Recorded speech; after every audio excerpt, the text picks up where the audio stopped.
Hi, I'm Didi. I'm from My Crochet Project, and with that name I have a Ravelry store, a Facebook page, an Instagram account, and of course this YouTube channel. If you like what I'm doing, please follow me in one of these social media things or here at YouTube. For now, I decided to make a little video about the start and the first few rounds of the Tunisian in the round technique, as I've got lots of questions about that. I did it slow in the other videos, but well, it is a kind of difficult, the start. When you've done 5 rows, I think you can continue and it's easy, but the first few rows it's, well, not very easy. So that's this video about. What you need is a double-ended crochet hook. This one is handmade with ebony wood from Henrietta's Hooks. I love this one, but you can use any double-ended hook what you want. 4 stitch markers. I work with 1 stitch marker, but in this video I will show you how to start easy with 4 stitch markers and 2 colors of yarn. This is the Winter Glow yarn from Hobby. It's important you take contrasting colors. So I will show you how to start. When you're new to the Tunisian in the round technique, it's important that you take the light colored yarn for the front part. In my case, it's the cream one, and the darker colored for the back part. The only reason why is that you can see the stitches the best way when you have the light yarn in front. So please, your first few work projects, do that in this way. But when you choose otherwise, of course, you're free to do it, but it's more easy like this. Every project starts with a magic ring. I'll show you the magic ring, how I do it. I take the yarn end in my hand. I put the yarn like this over my hand, and it's important there's a crosshair. You put the hook under the first line of yarn and over the second line of yarn, and you can grab the yarn like this, and when you have done it, twist it and grab here a piece of yarn like this. When you do it like this, you have a loop, 1 stitch and a loop like this, and you get this one out. When this was too quick, please look another time and you can slow it down to see every step of the magic loop if you like. 1 stitch is made. When you start making a square, you need 8 stitches in the magic loop, and you already have 1. Pull the yarn that it's tight but not very tight. I will zoom in a little bit more so that you can see how I make the stitches. So like this is tight enough. The second stitch, grab the yarn under it. This is 2. Make it a bit smaller. This, don't make too large loops, because then the center of your work is a bit bubbly, and I like it flat. So when you pull the yarn really, well, not tight, but as you can see this much, your center part will be very beautiful.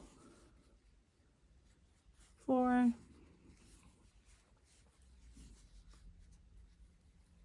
5,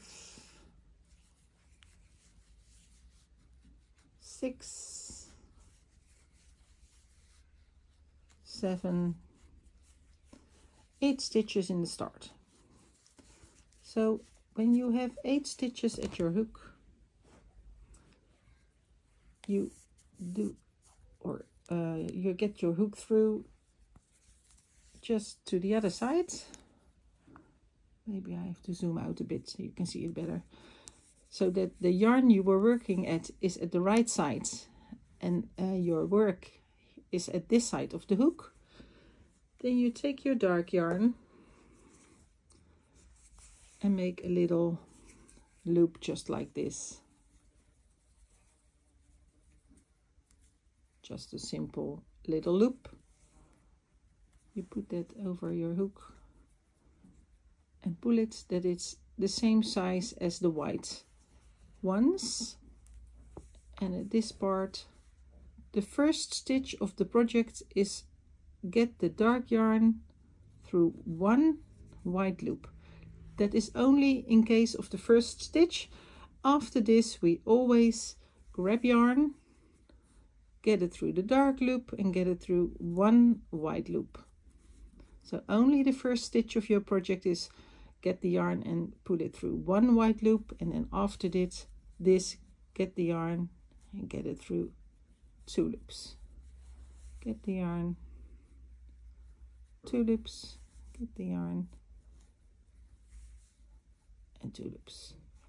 And when you're at this point, when you have left two light colored yarn and one darker yarn, that's the point you can get your work again to the other side of the hook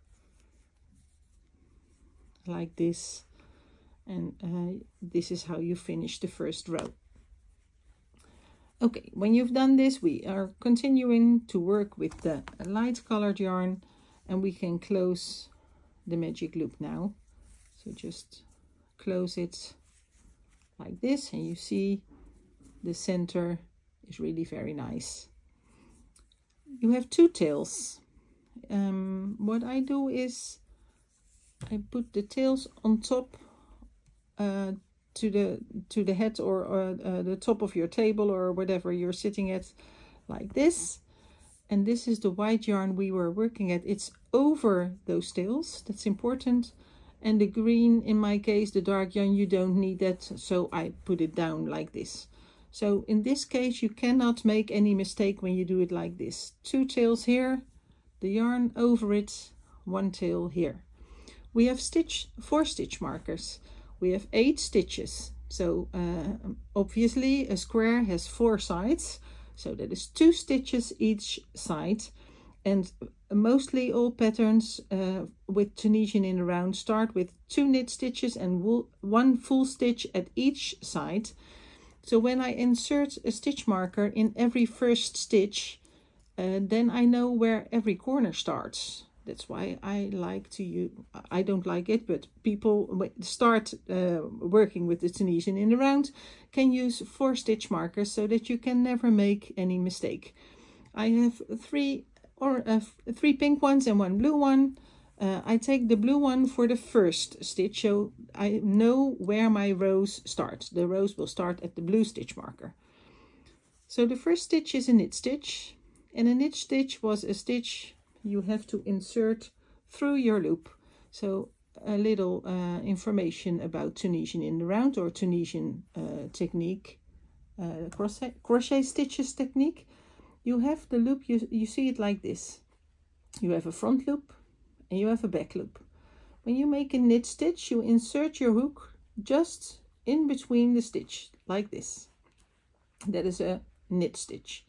When you make a full stitch, because there are also full stitches in this line, this is the first stitch. This is the second, with the front loop and the back loop. When you make a full stitch, you insert your hook just in between, like this. So in this row, 2 stitches we are going to make. The first one, what we told, was the knit stitch, and the knit stitch was just through the center of the white loop, and you pull up the yarn like this. We have made the first stitch now, so we insert the blue stitch marker at this stitch. The second stitch is also a knit stitch, so when you see where the center of the white stitch is, under the green yarn, right through the middle of the white stitch. That is the second knit stitch. The third stitch is a full stitch, and what I've just told you, the full stitch is between the stitches. This is the one I've used now. This will be the next stitch, so a full stitch is just in between. Grab the yarn and pull it up. This is the first part of the square, the first of 4 parts of the square, and that is finished now. I advise you to do the back part every time you have finished one side of 4 of the square. So I have finished one side, so I get my work to the other side and turn it so that the white yarn is at the right side, and the green yarn is at the left side. Oh, I lost my stitches. And the green yarn is at the left side. The stitch marker is, when you do the back part, it's important that the stitch marker is at the side you are looking at. This is the green yarn. I have to pull it a bit because it was very wide. So every time you start doing the back part, you pull your yarn like this so that stitches are a little bit tight. Get some yarn, and as I've told you before, get it through a green and a white one.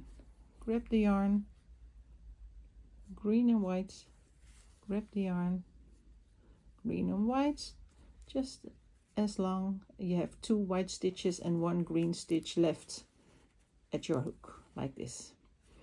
When you're at that point, you get your work through and turn it again so that the white yarn is at the left side, and you can start with the next side of the square. So just to show you again, the next side is of course again 2 knit stitches and 1 full stitch. So when I start with the first knit stitch, I insert my stitch marker again, so I know this is the start of the second side of my square.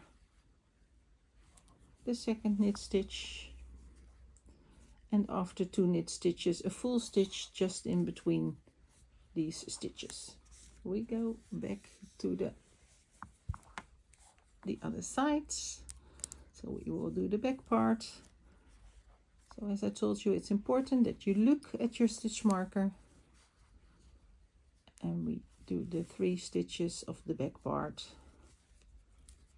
like this. And when you're done with that, do the other side again.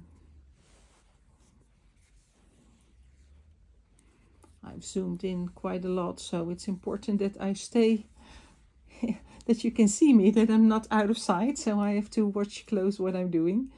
Okay, the third side. Insert your stitch or your hook in the first stitch to make the knit stitch. Put the stitch marker in. The second stitch was also a knit stitch, so just right through the stitch. And the third stitch was in between the stitches, a full stitch. Turn your work again. Pull the yarn a little tight and do the back part. 1, 2 and 3 stitches at this point. So you see the first rows, you are constantly turning your work, but you can imagine when you have done a few rows more, there are far more stitches at your hook, and it's not this case anymore. So when you have done the first, I say 5 rows, well, you can do it all, because then it's easy. I am not telling you what I'm doing, so I just did it. I've made the knit stitch, and in the knit stitch, the last stitch marker to show you the 4th side of the square. The second stitch was a knit stitch again, and as you can see, the next stitch is the blue stitch marker, so the first stitch of the next round.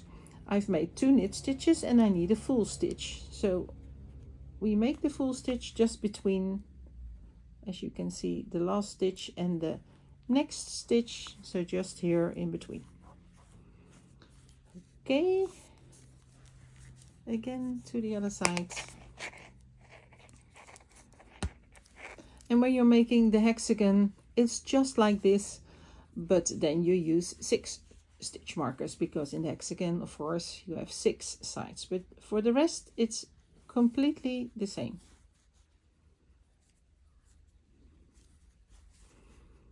Three stitches. Oh, and you see what I did? My stitch marker is at the wrong side now. So I get it out again, like this. When I show you what to do, it's nice that I do it as well. Okay. And grab it again. So my stitch marker is at the side I am looking at. And turn my work again. Okay. We've made the second round with 2 knit stitches and the full stitch. Well, I've just a random pattern for this because well, when you do this, you can maybe the stitches are different as what I tell you now, but I will show you how it is in my work. Oh, I will take another pattern for this. Where is it? I found the one I want to do now, but it's not important which one I'm doing. Just take the pattern you want to work at. Okay, I get the blue stitch marker out. Zoom out a little bit. It doesn't do what I want. In my pattern, the next round is 2 corner stitches, a knit stitch and 2 corner stitches. And to show you the corner stitches, I have made a video with all the stitches, but I will explain it in this one as well. I got the stitch marker out in this one, so this is my first stitch. The first corner stitches where you start your row with is a twisted full stitch, a twisted simple stitch, and a twisted simple stitch means that you insert your hook at the wrong side, because a normal simple stitch would be inserted here and do it like this, but a twisted simple stitch is do it backwards.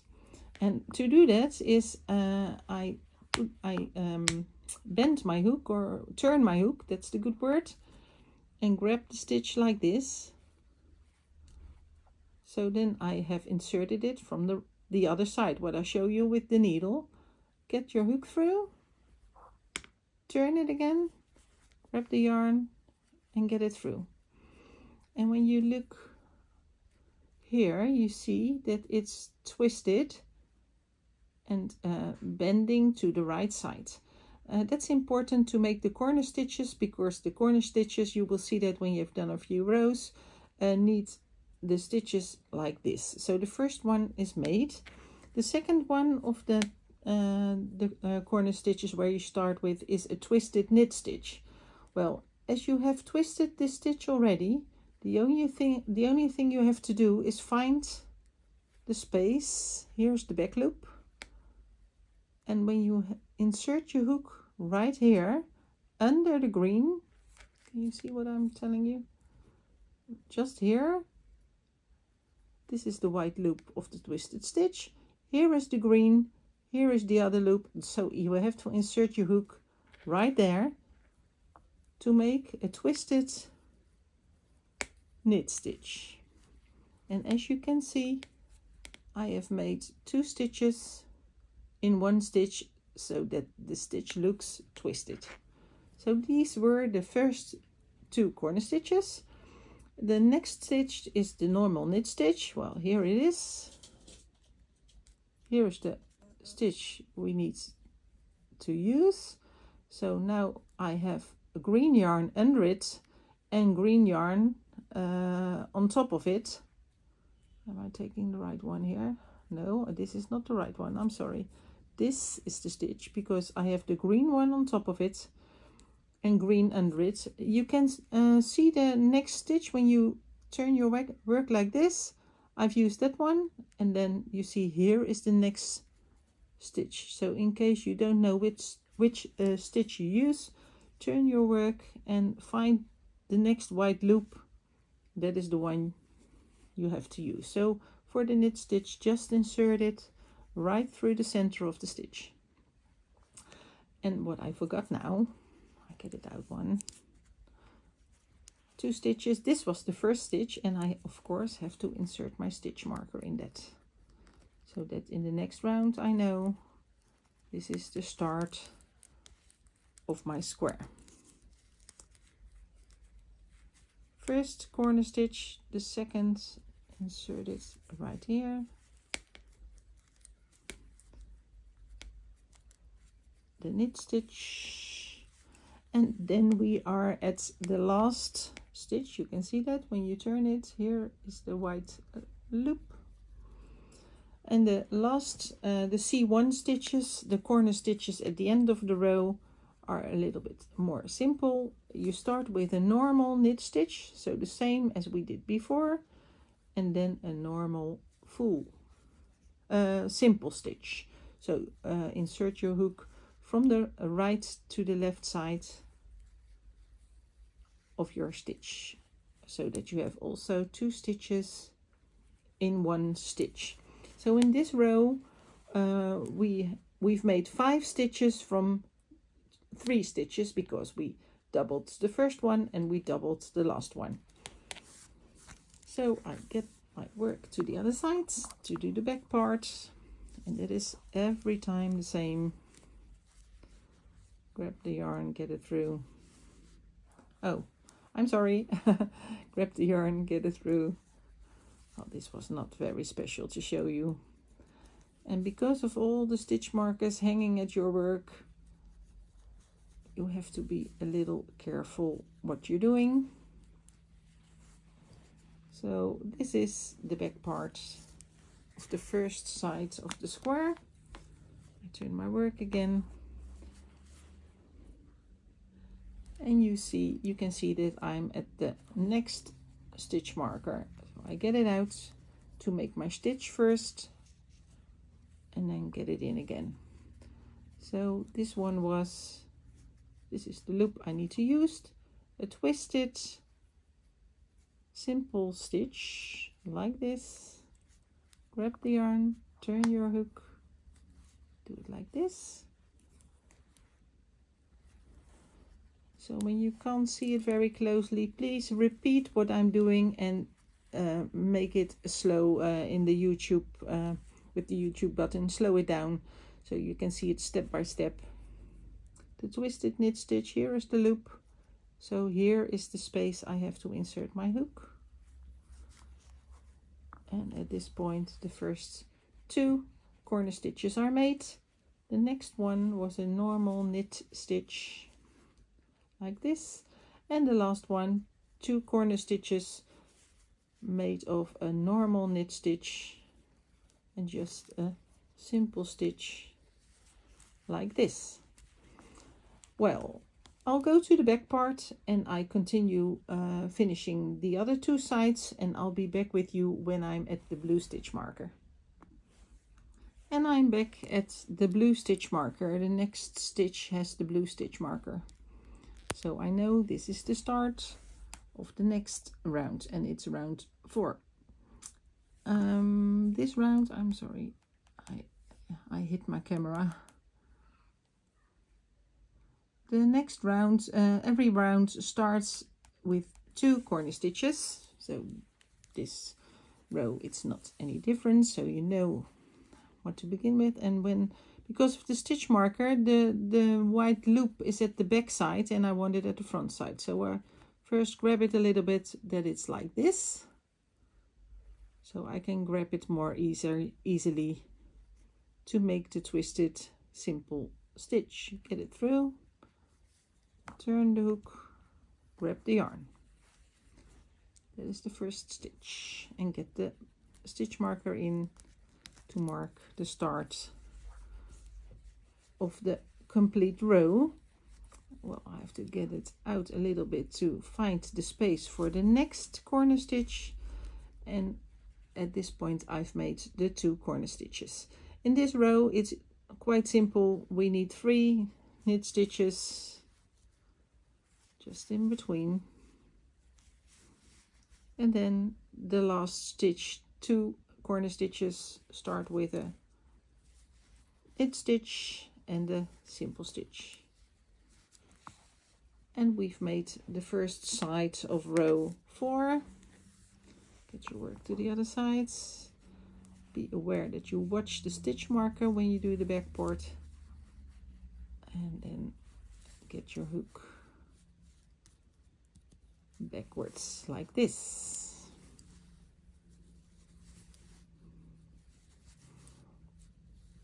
And when you have the 2 white loops and the 1 green loop left, you're done.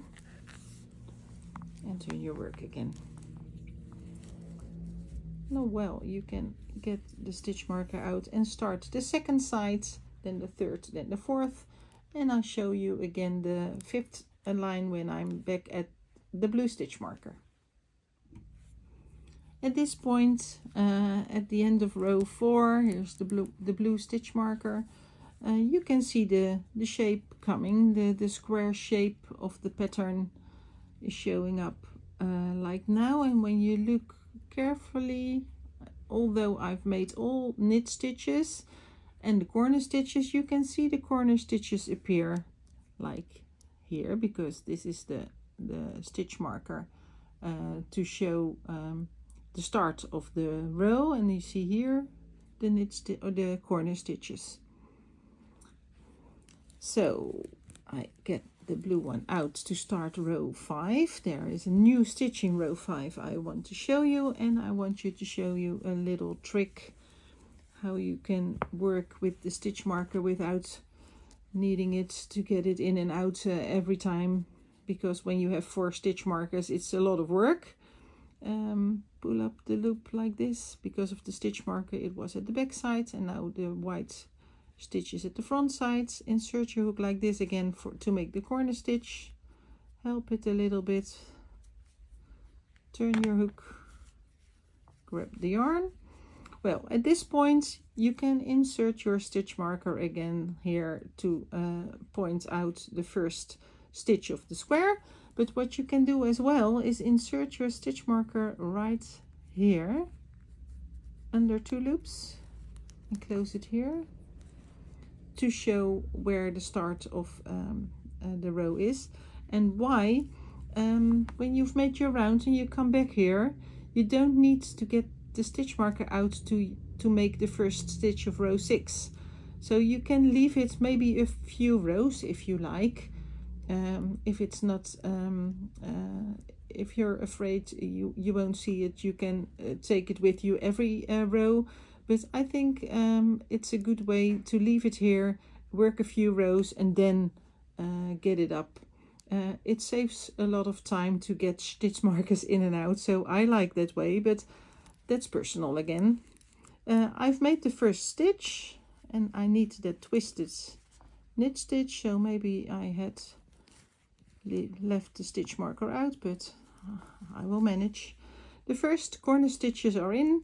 The stitch marker is in to show the first stitch of the line.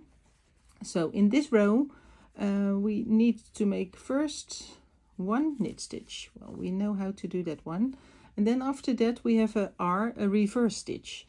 Well, to find the reverse stitch we bend our work so that we can see the back side. Here is my tail, so I've used this stitch. So the next stitch is this one. And when you want to make a reverse stitch, it's actually very simple. You have to insert your hook at the back side of your work. Grab the yarn and get it through. And when you do that, you see that the dark yarn will pop up at the front side. And that is exactly what we want, because in this way we can make a pattern. So this was 1 reverse stitch. We need a knit stitch afterwards. So when you're not sure which stitch to take, this is the loop. So I know here is the hole I need to do for the knit stitch, like this. The stitch after this is a reverse stitch. So I turn my work again, find the white loop, grab the yarn, and I've made the second reverse stitch in this line. A knit stitch after that, and the 2 corner stitches after this. And this is the first side of row 5 with the stitch marker in front. I do the back part, and then after that I'll show you how to do it with the next stitch marker. So I've done the back part. Here's the blue stitch marker. Here's the next, the pink one. I get it out to make the first 2 corner stitches. Get the loop, insert my hook from the other side like this, and I do the twisted knit right behind it. So there are my 2 corner stitches, and the same as the blue one, I can place my stitch marker right here to mark the start of the second row. I will complete my work till the end, and then I will show you one more time how this looks like. So I'm nearly finished. I've nearly finished the round. I've placed the pink stitch markers in the corners and the blue stitch marker. I need to do one back side, and then I'm back at the start of row 6, but I think you will manage from now on. I strongly advise to keep the in my case the blue stitch marker, the start of each row, a stitch marker in your work, because well, you have to get some coffee or somebody's talking to you and you never know where the start of your work was.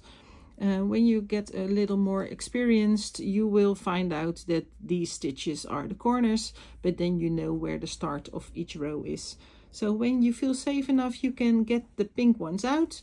And when you like to do it like this, well, please keep them in, then you're always sure what stitch is the corner stitch. I hope this slow start video was helpful to you to start a Tunisian in the rounds project. And if you feel safe enough, please try one of my other videos to make a square or a hexagon pattern. Thank you for watching, and hope to see you back next time.